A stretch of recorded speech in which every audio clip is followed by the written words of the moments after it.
the Four Noble Truths. 4 words that have changed 500 million lives. In the next 60 minutes, they'll change yours. Buddha discovered what modern psychology is just proving. Your suffering follows a formula. Know the formula. You can change the outcome. Here are those 4 truths. Truth 1. Suffering is a gift, not a curse. Truth 2. There's something in your mind creating 90% of your suffering. And it's not what you think. Truth 3. Peace isn't out there. It's right here, right now. Truth 4. 8 simple steps will completely transform your life.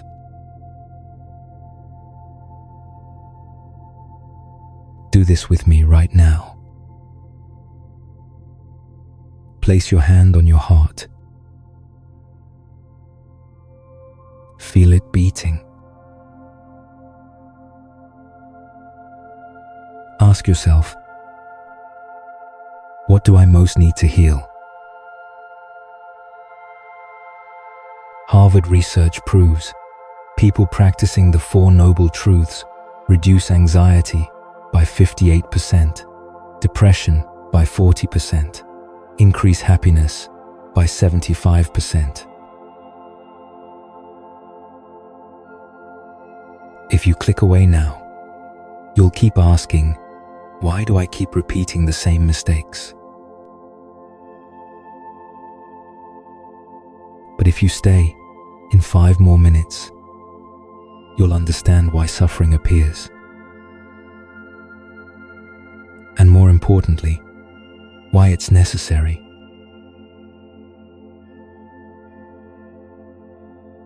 The first truth begins with a word in ancient Pali, dukkha, and its true meaning will set you free. Dukkha. This word changed my life, and it's about to change yours. Most people translate dukkha as suffering, but that's not the real meaning. The real meaning is much deeper. Dukkha means a wheel off its axis. Picture an ancient ox cart with a wheel that's not perfectly round. Every time it rolls, there's a bump, a little instability, a feeling of not quite right. That's life. There's always that bump. And here's the beautiful part. You're not broken. The wheel isn't broken. It's just working exactly as designed. Yesterday, I asked a friend, "How are you?" She said, "I'm fine." But I saw it in her eyes. The tiredness, the worry, that sense of something always missing. That's dukkha. And everyone has it. Right now, try this experiment with me. Think about yesterday. Was there any moment you felt completely, absolutely satisfied? Wanting nothing more, worrying about nothing, missing nothing. maybe a few seconds. But then the mind started again. Yeah, but I need to. What if? That's the wheel off its axis, rolling. Buddha discovered dukkha has 3 types. And when you recognize them, you'll understand why you feel the way you do. Type 1. Obvious suffering. Sickness, loss, failure, heartbreak. The stuff everyone acknowledges as difficult. When you break your leg, people understand. When you lose your job, they sympathize. Type 2.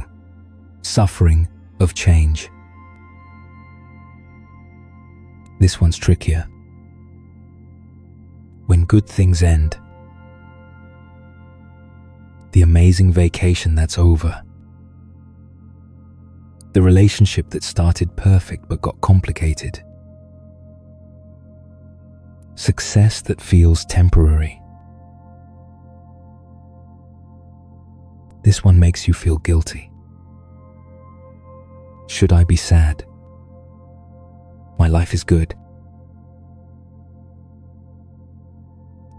Type 3. Background suffering. This is the deepest one. The constant feeling that this moment isn't enough. I'm not enough. Life isn't enough. You're eating delicious food but thinking about work. You're with someone you love but checking your phone. You achieve a goal but immediately think about the next one. That's your brain working. It's designed to scan for threats, problems, what's missing. That kept our ancestors alive. But it also keeps you anxious. Feel these 3 types in your body right now. The obvious pain you're carrying. The changes you're afraid of. And that background hum, that sense something's still missing. And here's the miracle. When you stop fighting dukkha, it starts transforming. I remember the night I woke up at 3 a.m., worried about the future. Instead of forcing myself back to sleep, I said, "Hello, anxiety. I see you. You're trying to protect me, aren't you?" And something magical happened. The anxiety softened. Not because I solved the problem, but because I stopped treating it like an enemy. That's the secret of the first noble truth. Not escaping suffering, but stopping the war against suffering. When you stop saying, "I shouldn't feel this way," you start saying, "What is this feeling trying to teach me?" When you stop saying, "Why is my life so hard?" you start saying, "Where is this difficulty leading me?" This isn't pessimism. This is realism. And reality, when welcomed, becomes freedom. But why? Why do we create extra suffering for ourselves? That's That's exactly the question the second noble truth answers. And the answer will surprise you about what your mind is doing that you don't even realize. There's something in your head right now, creating most of your pain. And it's not your thoughts. It's not your emotions. It's something much more subtle. Something that's been running your life from the shadows. Are you ready to see it? Tanha. This word will explain why you can't stop checking your phone.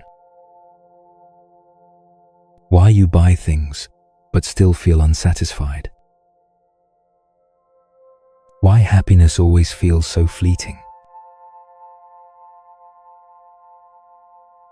Tanha means thirst, but not thirst for water. It's a thirst that can never be quenched. Try this experiment right now. Think of something you really want. Maybe a new job, the perfect relationship, or just a day without stress. Feel where that craving lives in your body. In your chest? In your stomach?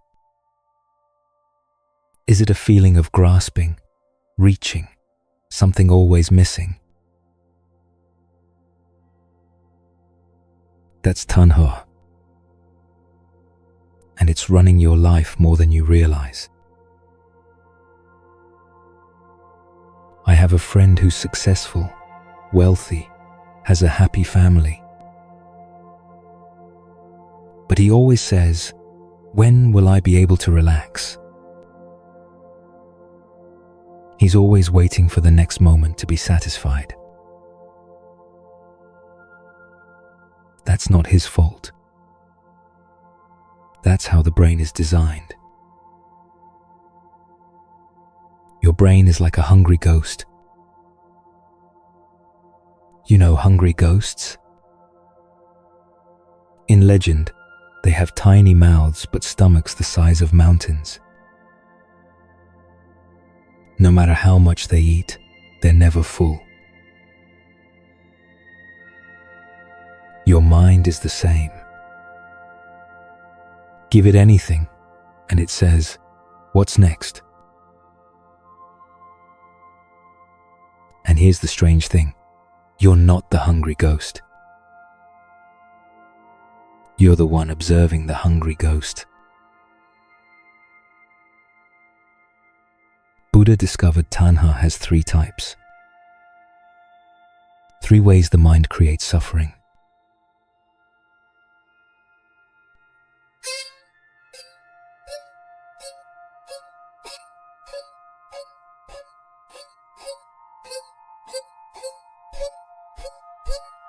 Craving for pleasure. Feel this right now. Your mind constantly seeks the next good feeling. Facebook likes, aromatic coffee, compliments, shopping, eating. Each time you get it, there are a few seconds of happiness. Then the mind says, "What's next?" Type 2, craving for existence. This one's harder to spot. The thirst to be important, to be remembered, to be special. Have you ever caught yourself posting a photo just to see how many likes you get? Or telling a story to impress someone? Or worrying about your image?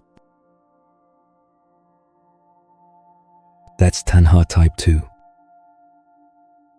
The ego trying to prove it exists. Type 3. Craving for non-existence. This feeling is so familiar. Wanting to disappear. Wanting not to feel. Wanting to escape this moment. Scrolling when sad. Binge watching Netflix when stressed. Working frantically to avoid facing emotions. Anything to turn off. Which of these three do you recognize most in yourself? I remember sitting in a coffee shop, drinking an amazing cappuccino. But my mind was somewhere else entirely. Thinking about the afternoon meeting, unanswered emails, things to do. And suddenly I thought, what am I doing here? I was sitting in the coffee shop, but not present in the coffee shop at all. That's tanha. It keeps you always somewhere else, never here. But here's what's beautiful. The part of you that notices tanha doesn't crave anything. The awareness observing the thirst lacks nothing. Right now, notice the space where thoughts appear. Does that space worry about worried thoughts?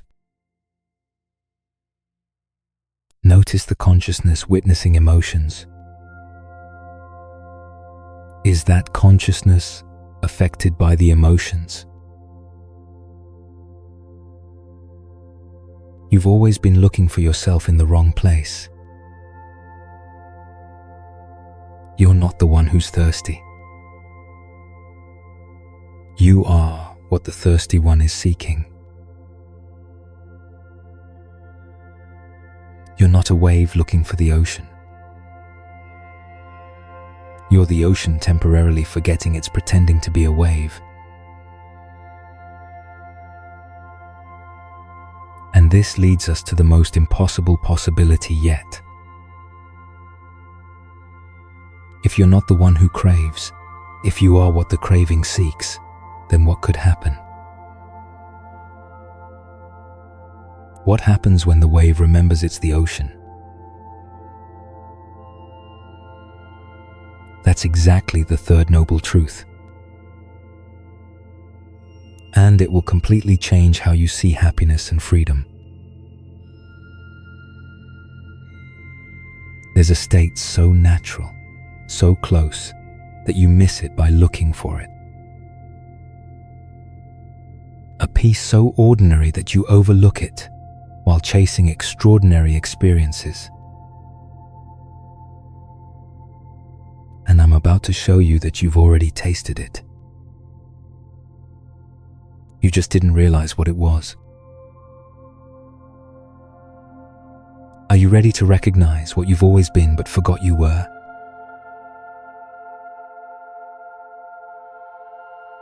Nirodha.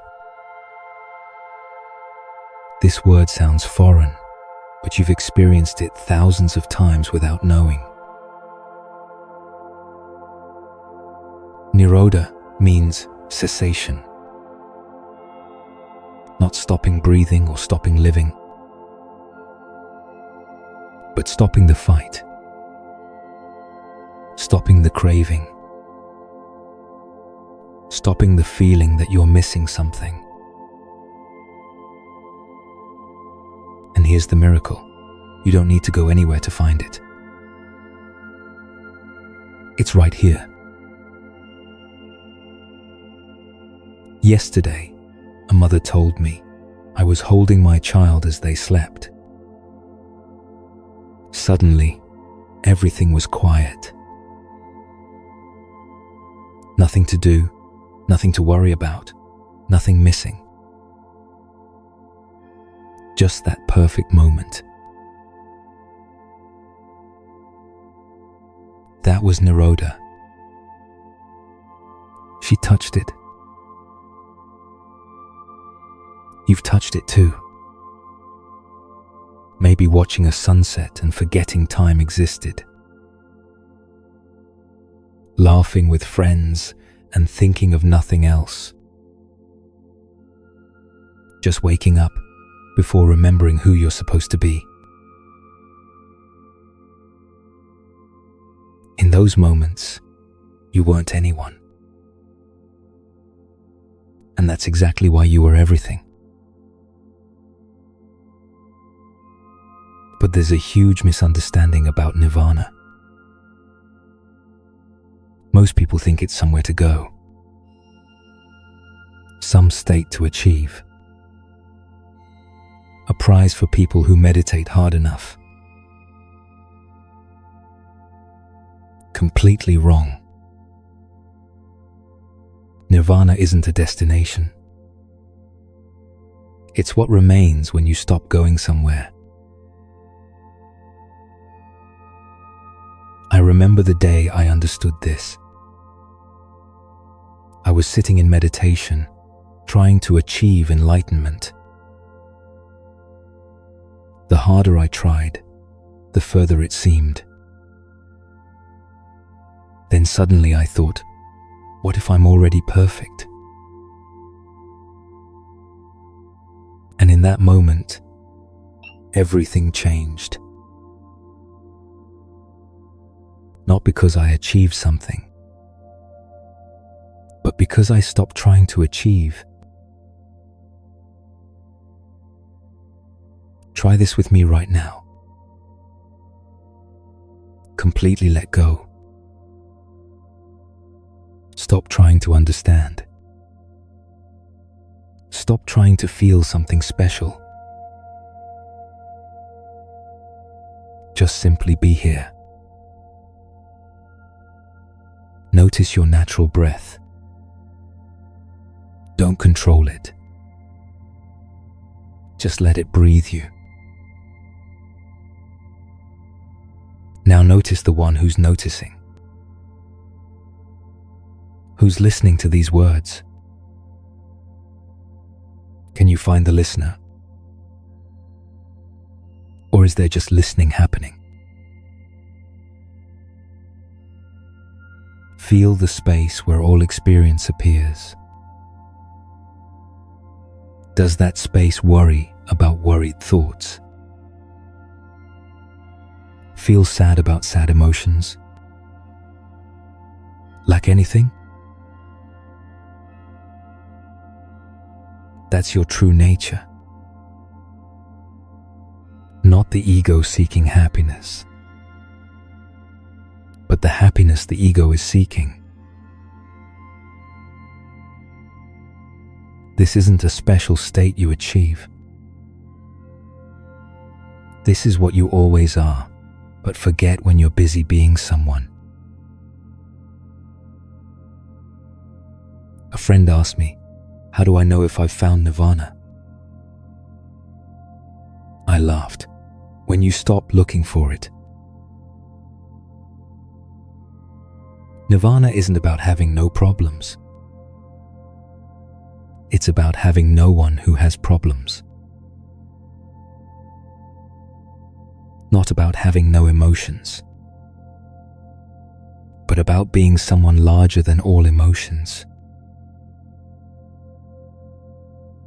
Not about having no thoughts,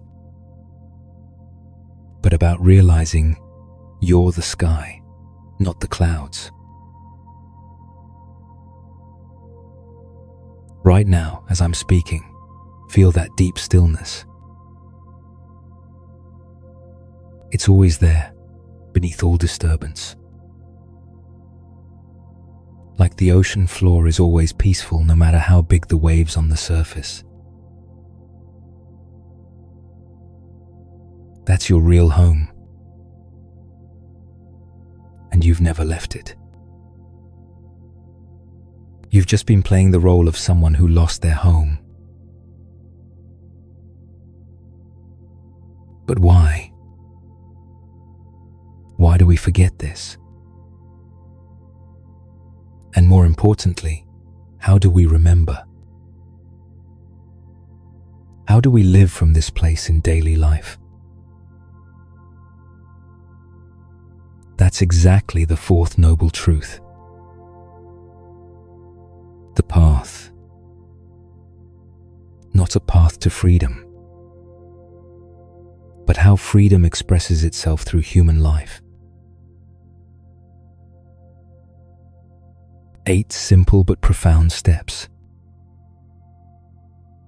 Practice them, and you'll discover that ordinary life is the monastery. Every conversation is meditation. Every challenge is an opportunity to wake up. There's something beautiful waiting for you. A way of living where work becomes worship. Where relationships become sacred practice. Where even washing dishes becomes a doorway to the divine. You don't need to change your life. You just need to change how you live your life. Are you ready to learn how to live as a free person? Because what comes next will show you that the path isn't something you walk. The path is something you are. The Noble Eightfold Path. Don't let the name intimidate you. This isn't a checklist of things to do. It's a description of how awakened people naturally live. Think of it like this. You don't follow a path to become loving. When you're truly yourself, love just flows through you. The Eightfold Path works the same way. Buddha organized these 8 aspects into 3 beautiful groups. And here's what's genius about it. They all support each other. Like musicians in an orchestra, when one plays well, it helps the others find their harmony. The first group is wisdom. This includes right understanding and right intention. Wisdom isn't about knowing more facts. It's about seeing life as it actually is, not as you wish it were. Last week, I was stuck in traffic, feeling frustrated. Then I remembered, traffic isn't happening to me. Traffic is just happening. I'm part of it. This shift from victim of circumstances to participant in life changed everything. Right understanding means recognizing 3 truths. Everything changes. Everything is connected. Nothing is personal. When you really get this, you stop taking life so seriously and start living it more fully. Right intention follows naturally. When you see clearly, you naturally want to move from selfishness to service, from fear to love, from taking to giving. The second group is ethics. Right speech, right action, right livelihood. But these aren't rules imposed from outside. They're how love expresses itself through your words, actions, and work. Right speech isn't about being politically correct. It's about words that heal rather than harm. Before speaking, enlightened people naturally ask, is it true? Is it kind? Is it helpful? I used to think being honest meant saying everything I thought. Then I learned, just because something is true doesn't mean it needs to be said. Sometimes, the most honest thing is silence. Right action means treating all life as sacred. Not because you should, but because when you see clearly, you can't help it. Harming others becomes as unthinkable as harming yourself. Right livelihood means your work serves life rather than exploits it. This doesn't mean you have to become a meditation teacher. A janitor, cleaning with presence and care, is practicing right livelihood just as much as any spiritual teacher. The third group is meditation. Right effort, right mindfulness, right concentration. This isn't about sitting cross-legged for hours. It's about bringing sacred attention to ordinary moments. Right effort is like a skilled gardener. Not forcing growth, but creating conditions where natural flowering happens. It's persistent, but never violent toward yourself. Right mindfulness is presence without agenda.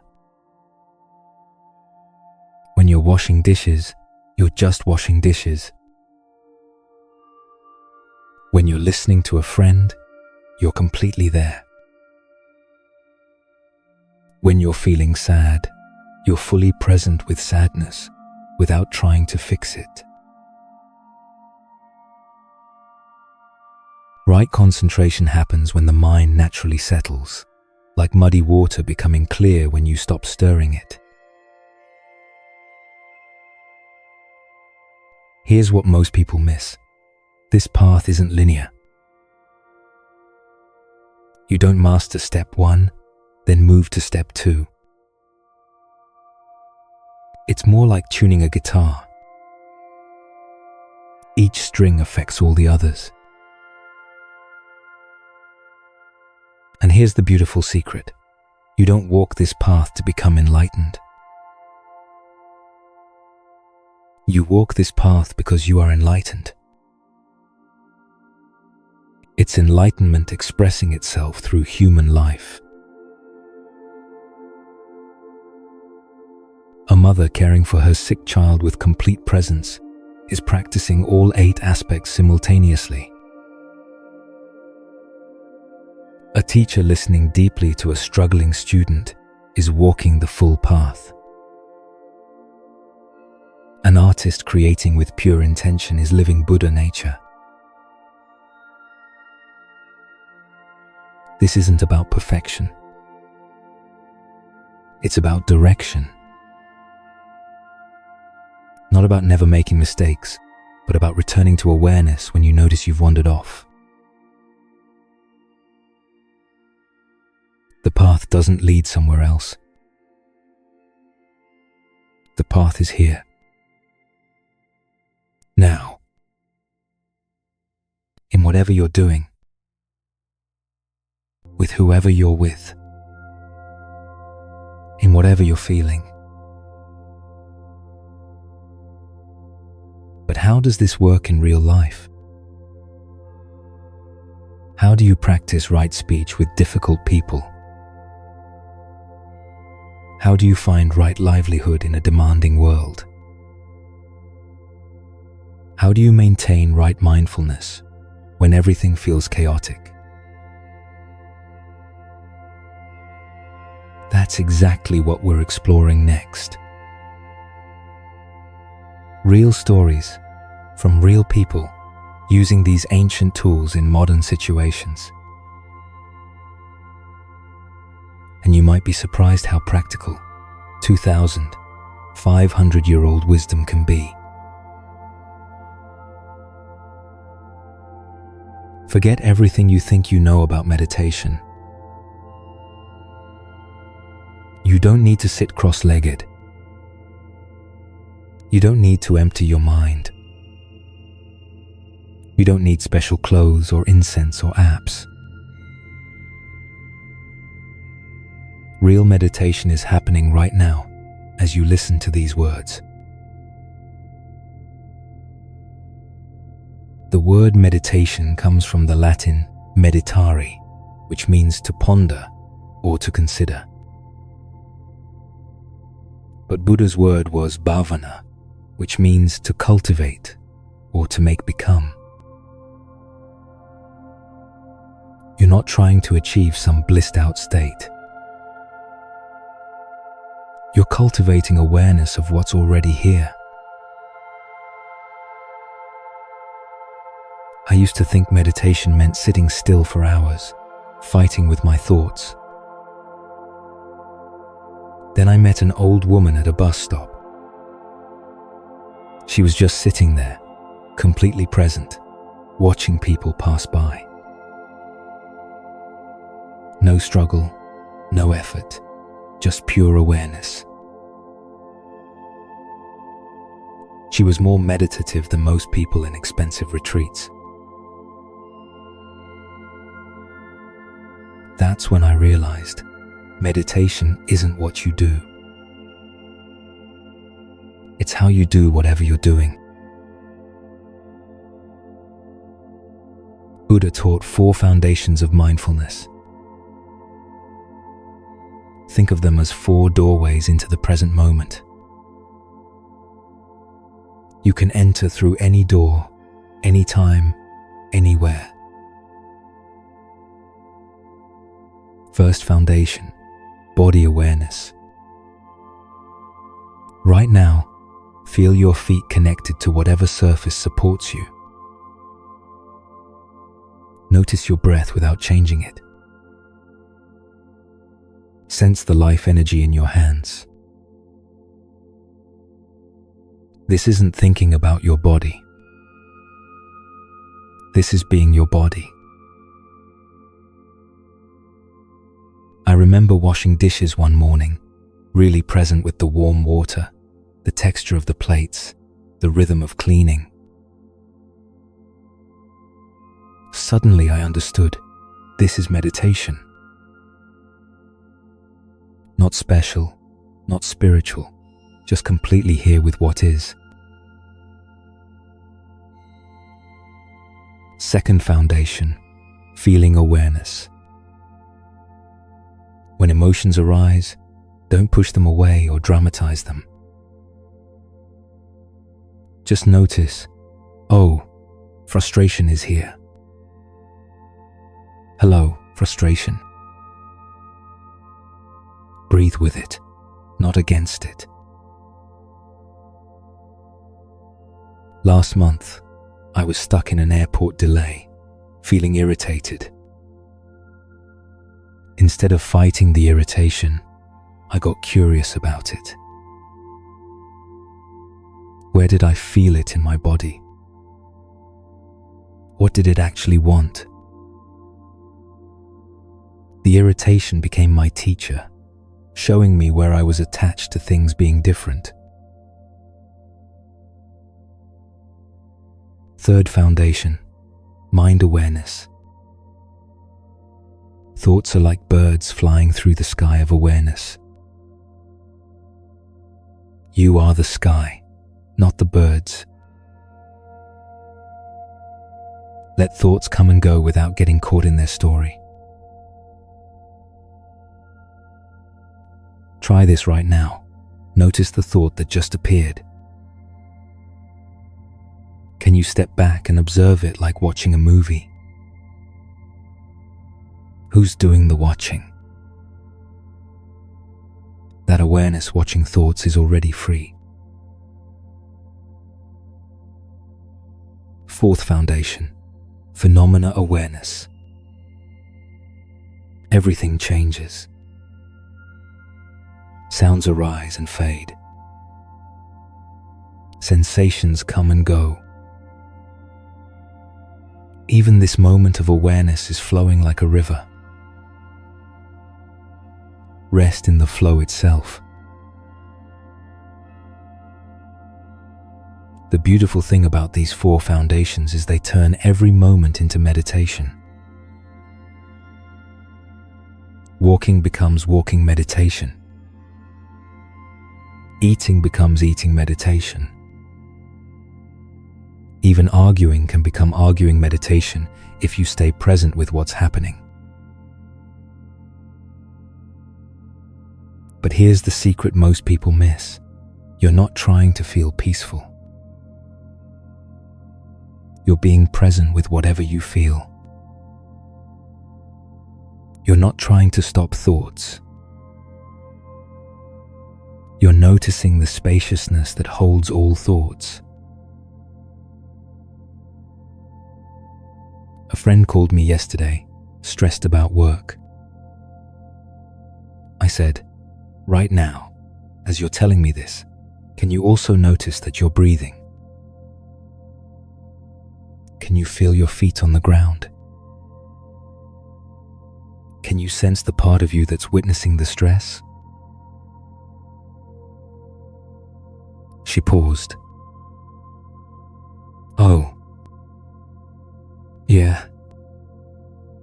There's this calm part that's just watching it all." That's meditation. Not escaping life, but being so present with life that you remember who you are beneath all the drama. And this changes everything.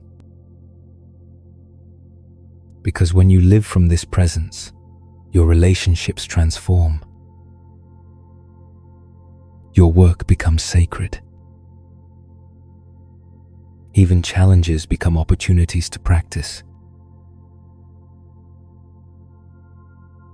Speaking of relationships, let me tell you about the day I discovered how the Four Noble Truths completely revolutionized how I handle conflict. It's a story that might change how you see every difficult person in your life. I remember that afternoon, I was arguing with my partner about something tiny. Who would wash the dishes? Sounds ridiculous, right? But in that moment, I felt like the whole world was against me. Then suddenly, in the middle of raising my voice, I remembered the Four Noble Truths. And everything changed. Here's how the Four Noble Truths saved not just that argument, but our entire relationship. When someone triggers you, and they will trigger you, here's how to handle it. First noble truth, acknowledge the suffering. Instead of saying, "I shouldn't feel this way," or "they have no right to make me angry," say, "This is suffering. I'm in pain, and that's okay." Put your hand on your heart. Breathe with the pain. Don't try to fix it. Don't try to explain it. Just acknowledge, "I'm hurting right now." When I did this with my partner, instead of continuing to argue, I said, "Honey, I'm feeling hurt." My voice softened. The anger became vulnerability. and vulnerability opens the door to connection. Second noble truth: find the attachment. Ask yourself, what do I need in this situation? Do I need to be right? To be loved? To be in control? In that dishwashing argument, I realized I wasn't really angry about dishes. I needed to feel appreciated. Once I understood this, I could express the real need instead of arguing about who does what. Third noble truth: remember that you're okay. Beneath the anger, fear, hurt, there's still a part of you that's completely peaceful. That part isn't threatened by this argument. It can love even while feeling hurt. Fourth noble truth: respond from love, not fear. Instead of defending, get curious. Instead of attacking, listen. Instead of proving you're right, try to understand them. When I asked my partner, "How did you feel when I said that?" instead of, "Why don't you understand?" everything shifted completely. But the four noble truths don't just help handle conflict. They create profound intimacy. First noble truth in love means sharing real struggles, not just highlight reels. I'm scared about this decision. I feel insecure when you don't text back.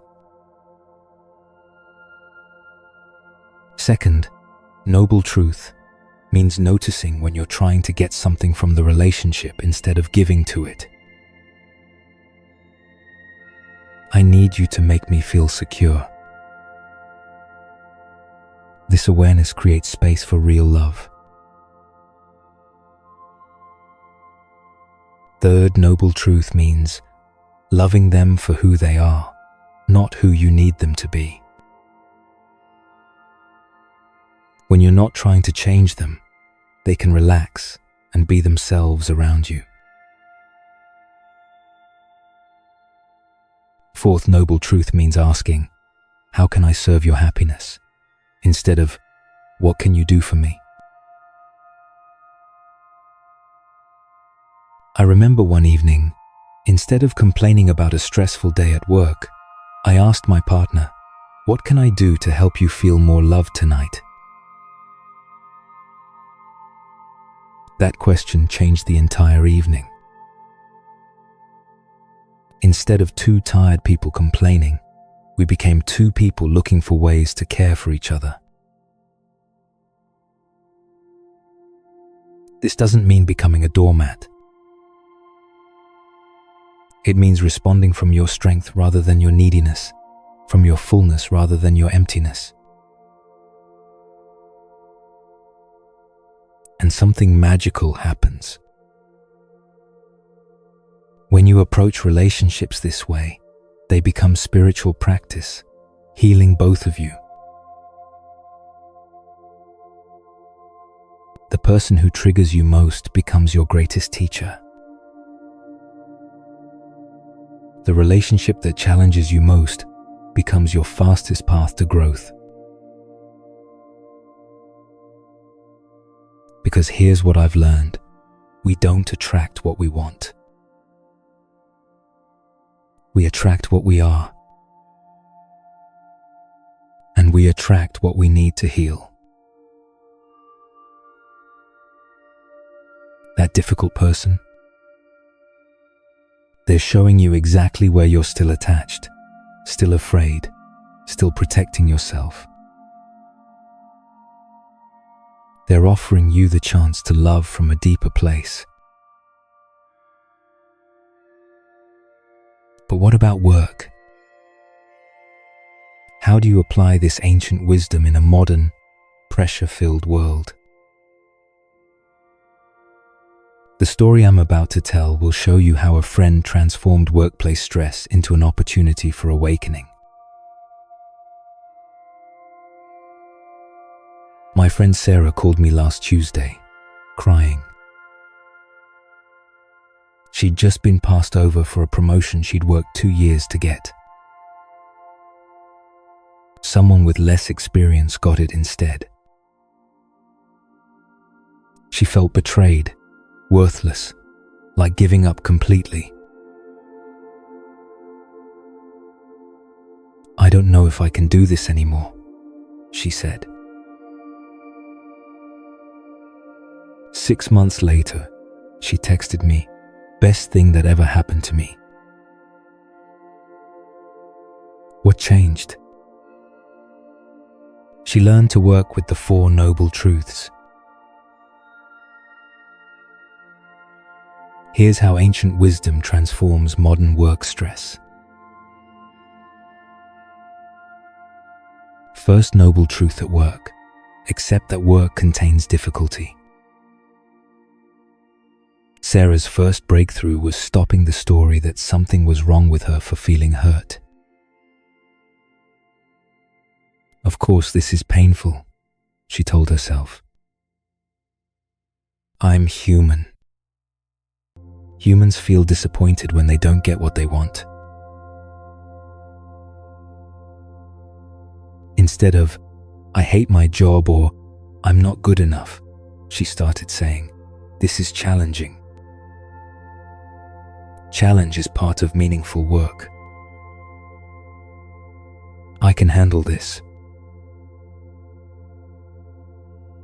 When you normalize workplace difficulty instead of personalizing it, you free up energy to respond wisely rather than reactively. Second noble truth at work: notice your attachments. Sarah realized she wasn't just disappointed about the promotion. She was attached to being recognized for validation. She needed external approval to feel worthy. Watch how attachment to outcomes creates suffering. You do excellent work, but someone else gets credit. If your worth depends on recognition, you suffer.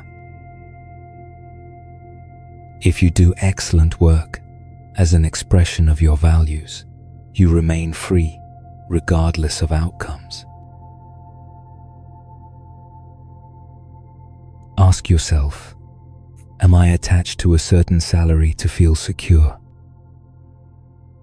To being liked by everyone? To never making mistakes? These attachments, not the job itself, create most of your workplace suffering. Third noble truth at work: remember, your essential worth isn't determined by performance. Success and failure are weather patterns in the sky of being. You are the sky, not the weather. Sarah started each workday reminding herself, my value as a human being isn't determined by what happens in this building today. This doesn't mean not caring about quality. It means caring from integrity rather than insecurity. Fourth, noble truth at work: ask, how can I serve through this work? Every task becomes an offering when done with presence and care. Every interaction becomes sacred when approached with awareness. Even if your job isn't your dream career, you can transform it into spiritual practice.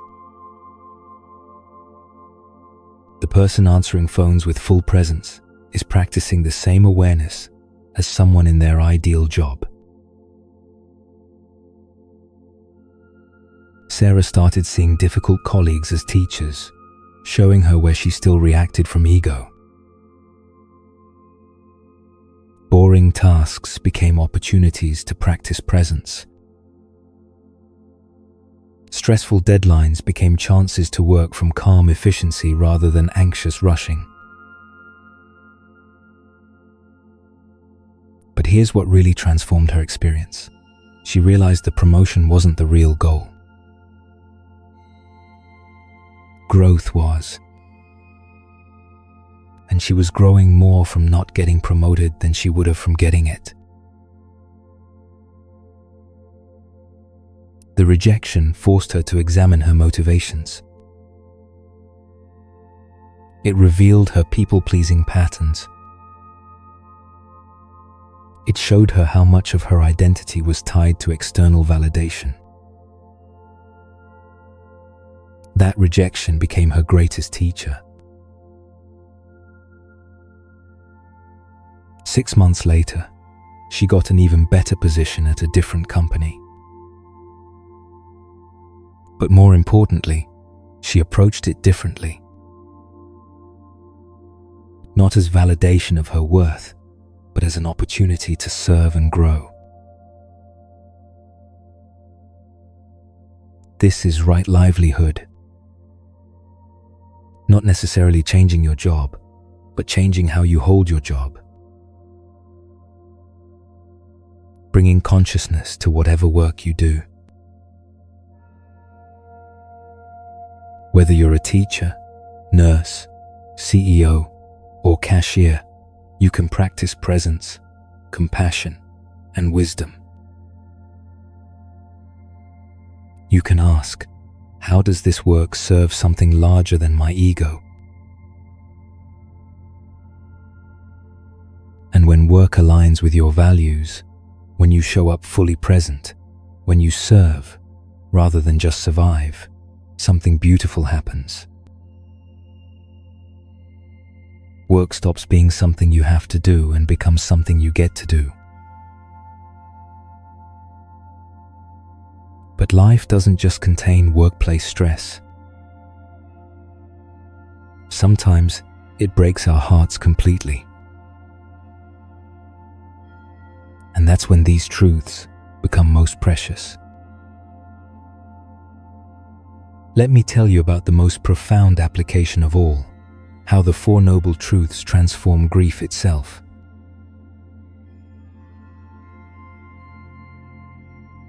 Last week, a viewer messaged me, "My father just died. I don't know how to continue. Can this video help me?" My heart broke reading that. Because I understand. I've been there. When someone we love leaves, when life shatters completely, the Four Noble Truths aren't magic answers. But they become the most reliable companions in the darkness. Here's how they carried me through the longest night of my life. First noble truth with grief: loss is part of love. Grief is love. Don't try to get over it. Don't try to move on according to someone else's timeline. Let yourself feel fully. Your tears are sacred water. Your breaking is holy ground. I remember the first day after the funeral. Everyone said, "You have to be strong." But I didn't want to be strong. I wanted to grieve. because grief was how I honored that love. Grief isn't a problem to solve. It's love expressing itself in the face of impermanence. Second, noble truth. With attachment, I suffer because I'm attached to how things should be. This doesn't mean you shouldn't love deeply. It means learning the difference between love and attachment. Love says, I cherish you. Attachment says, I need you to stay forever. Love says, I want your happiness. Attachment says, I need you to make me happy. Love flows freely.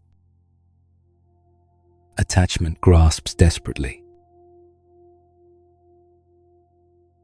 Grief teaches us this difference. You can love someone completely and still let go when it's time. You can miss them terribly and still find peace in the love you shared. Third noble truth, comfort. Love itself is never lost. The person may be gone, but the love you shared is eternal. Death ends a life, but it doesn't end a relationship. Every time you act with kindness because of what they taught you, they're still loving through you. Every time you comfort someone else in grief because you know this pain, their loss is creating healing in the world. Love becomes part of you forever. Fourth noble truth, healing. How can this pain serve others? Your broken heart becomes a healing heart. Your scars become credentials for helping others recover.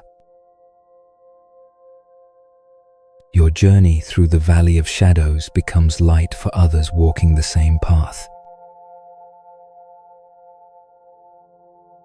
The people who can sit with others in deep pain are usually those who've walked through their own. This isn't about rushing to find meaning in loss. It's about trusting that meaning will emerge naturally as you walk through the process with presence and courage. Take your time. Feel everything. Let yourself be transformed by love's encounter with impermanence. As you heal, and you will heal, though you'll never be the same, you discover something profound. You can carry love and loss simultaneously. You can miss someone and still find joy. You can honor what's gone and still embrace what's here. This is the mature heart, able to hold both sorrow and gratitude, both endings and new beginnings. The goal isn't to get over grief. It's to let grief transform you into someone capable of deeper love, greater presence, and more profound compassion. Your loved one's greatest gift to you might be teaching you how precious and temporary everything is, inspiring you to love more fully while you can. And this is how all this wisdom weaves together into a life fully lived. Because the Four Noble Truths aren't separate teachings. They're one seamless understanding of how to transform any experience into awakening. But how do you actually live this every day? How do you remember these truths when you're caught in traffic, dealing with difficult people, facing your fears? That's exactly what we're exploring next, the art of living awakened in an ordinary world.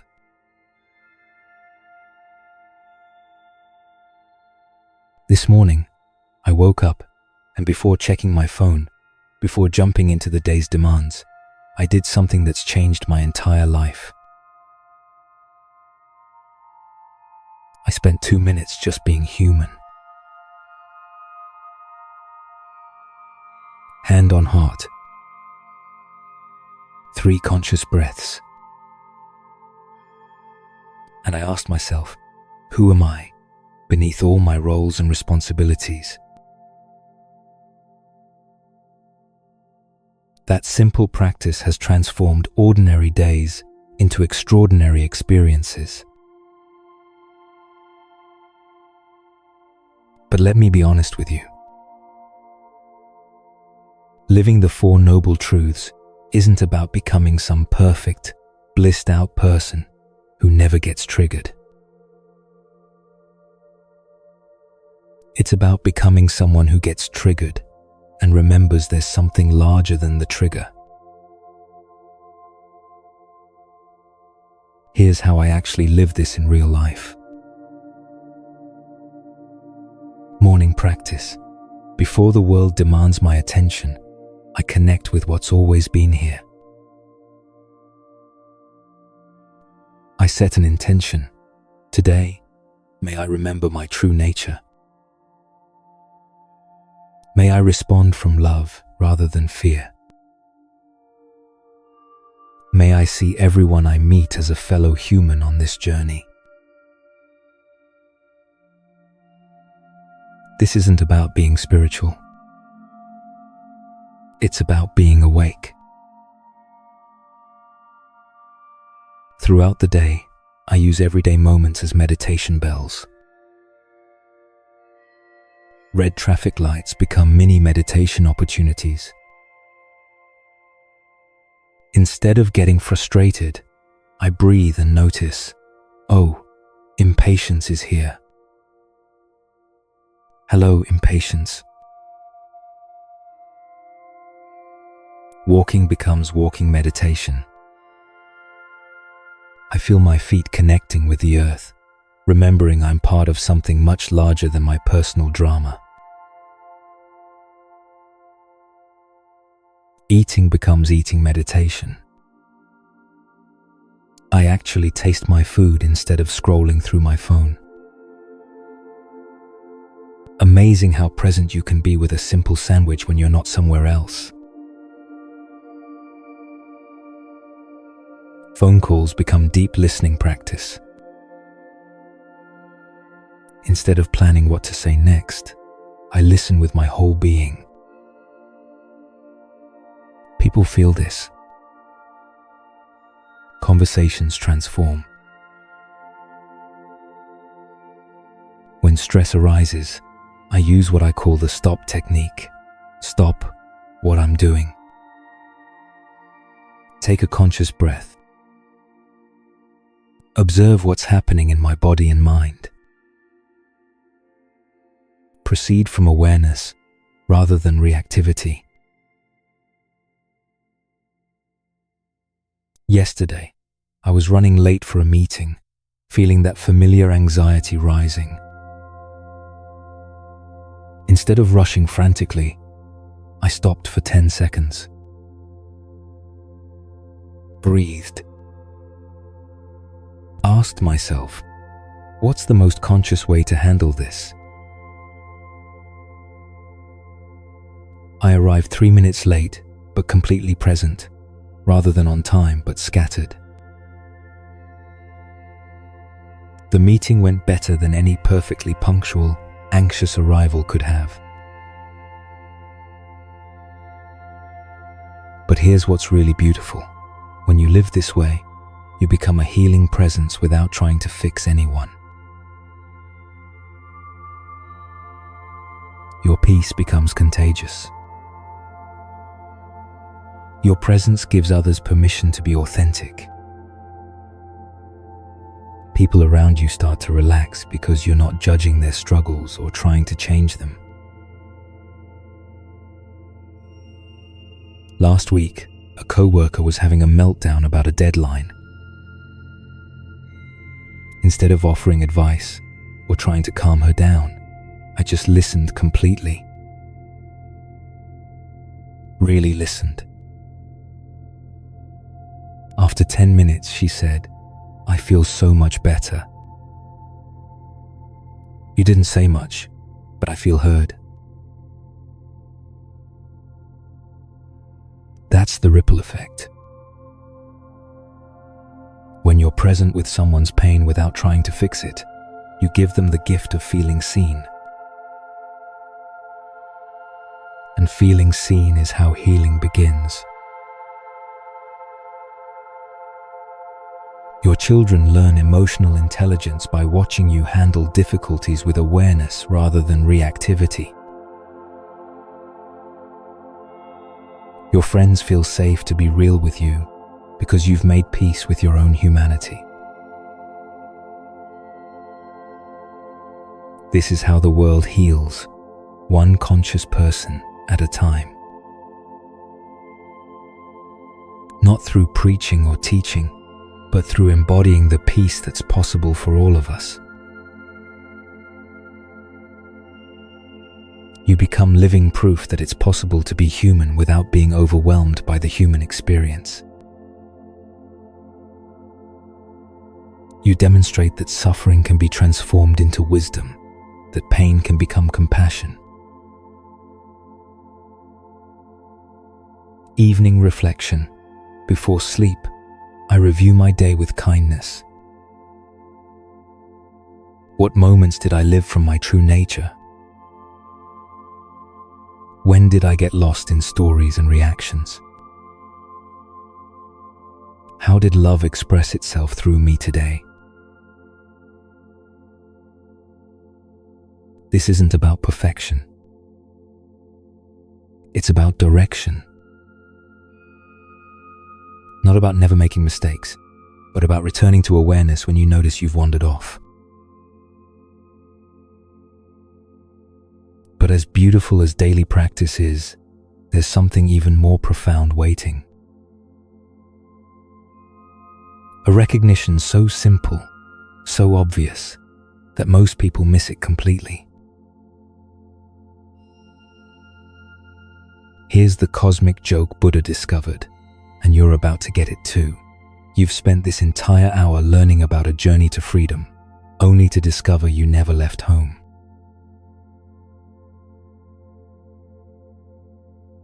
The Four Noble Truths are like a spiral staircase. You keep returning to the same recognitions, but each time from a higher perspective, with deeper understanding. Suffering exists, and in seeing it clearly with compassion rather than resistance, it transforms from your enemy into your teacher. Craving creates suffering, and in understanding this deeply, craving naturally loses its grip without you having to fight it. Freedom is possible, and in truly recognizing this, you realize it was never not possible. You just forgot temporarily while lost in the story of limitation. The path leads home, and in walking it consciously, you discover you never left. You only imagined you were separate from what you sought. I remember the day this really hit me. I was sitting in meditation, desperately trying to achieve enlightenment. The harder I tried, the further it seemed. Then my teacher asked, "Who is seeking enlightenment?"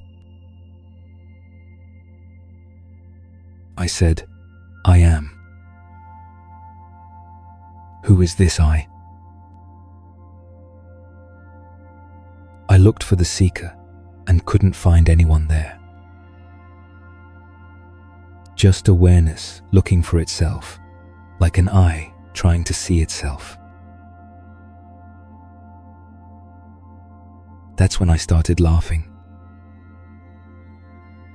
I'd been like someone frantically searching for their glasses while wearing them. What you've been calling your life is actually the universe experiencing itself through the temporary form that appears to be you. What you've been calling your problems are actually opportunities for consciousness to know itself more deeply. What you've been calling your seeking is actually the universe seeking itself, using your apparent individuality as the instrument of discovery. You are not a separate person who occasionally connects with the divine. You are the divine, temporarily playing at being a separate person. You are not a wave trying to find the ocean. You are the ocean expressing itself as a wave. The search is over. Not because you found what you were looking for, but because you realized you are what you were looking for. The seeker and the sought are revealed to be one. Let's seal this recognition together. Place both hands on your heart. Feel the rhythm of life itself beating there. This heart has carried you through everything. It has never stopped loving you, not for one beat. Now say these truths silently, letting them land deeper than thought. I am not my thoughts. I am the awareness that witnesses thoughts. I am not my emotions. I am the space in which emotions arise and pass away. I am not my story. I am the consciousness that observes all stories. I am not separate. I am the universe experiencing itself through this beautiful temporary form.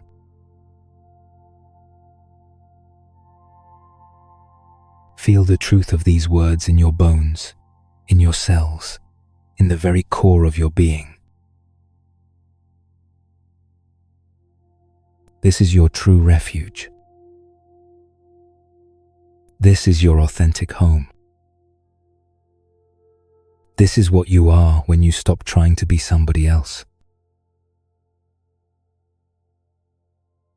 This recognition is yours forever. No one can take it away. Nothing can destroy it. You can forget it temporarily, but it will always be here waiting for you to remember. And here's what's beautiful. When you live from this recognition, your life becomes completely different. Not because your circumstances change, but because your relationship to your circumstances transforms. You still feel emotions deeply, perhaps more deeply than before. But you don't lose yourself in them. You still have preferences and desires, but you hold them lightly, like offerings rather than demands. You still love people completely,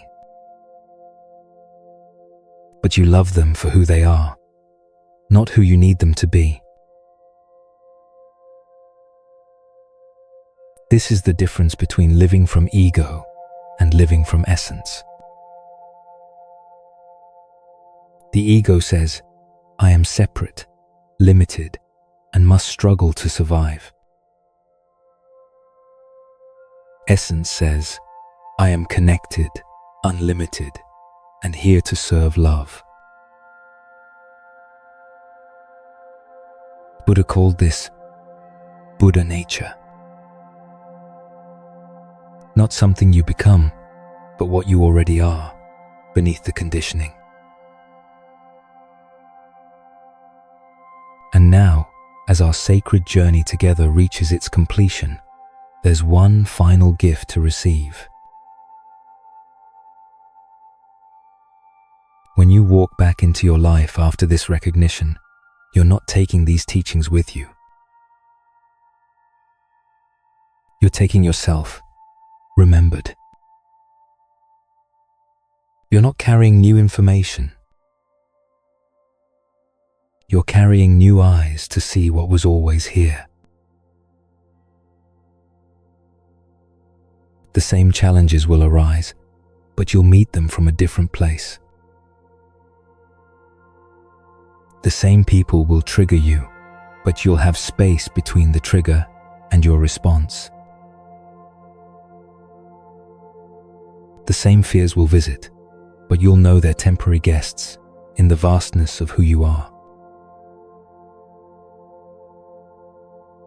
In every moment, you have a choice. React from the small self that feels threatened, or respond from the vast self that cannot be harmed. Grasp for the next thing to make you happy, or rest in the happiness that you are. Try to control the uncontrollable, or flow with what life is offering. This doesn't mean you become passive or stop caring about your life. It means you care from a place of love rather than fear, fullness rather than emptiness, strength rather than neediness. You still feel emotions deeply, perhaps more deeply than before. But you don't lose yourself in them. You still have preferences and desires, but you hold them lightly, like offerings rather than demands. You still love people completely, but you love them for who they are, not who you need them to be. This is the difference between living from ego and living from essence. The ego says, I am separate, limited, and must struggle to survive. Essence says, I am connected, unlimited, and here to serve the highest good. When challenges come, and they will come, remember this. You're not just a person experiencing difficulty. You are infinite consciousness experiencing itself through the temporary form of a human being. Difficulty is how consciousness learns about itself. When joy comes, and it will come, remember this. You don't need to grasp it desperately. You are the source of joy seeking itself. The Four Noble Truths aren't Buddhist concepts. They're human truths. They're your truths. They're the very fabric of awakened living. My final promise to you, when the world feels heavy, remember the lightness of your true nature. When people disappoint you, remember they're struggling just like you once did.